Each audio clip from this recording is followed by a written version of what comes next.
livre, un berger à l'Élysée, un épisode incroyable. C'est l'autre surprise de ce livre, qu'il y a un riche homme d'affaires, très puissant, qui possède des médias, qui vient vous voir quand vous vous déclarez à la présidence de la République et qui vous dit combien tu veux.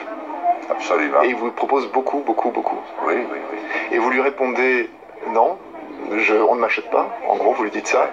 Et là, il se rend compte qu'il vous aura pas et il vous insulte presque. Ah ouais, je te dis, il m'annonce la couleur, ce qui s'est passé d'ailleurs. Il me dit à monsieur, à la nuque raide, on m'avait prévenu, il fallait que vous gueulez très fort, vous allez gueuler, mais on va vous mettre sous les redons.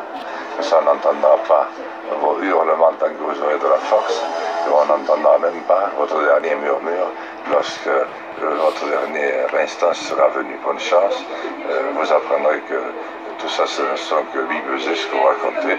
C'est toujours la finance qui a mené les affaires et l'argent aussi.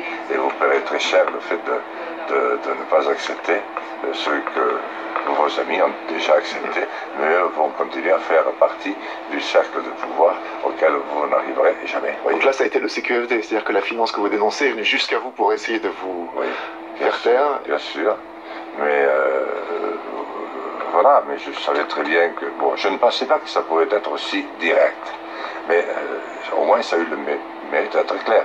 Mais ça m'a aussi donné beaucoup de force, parce que ça m'a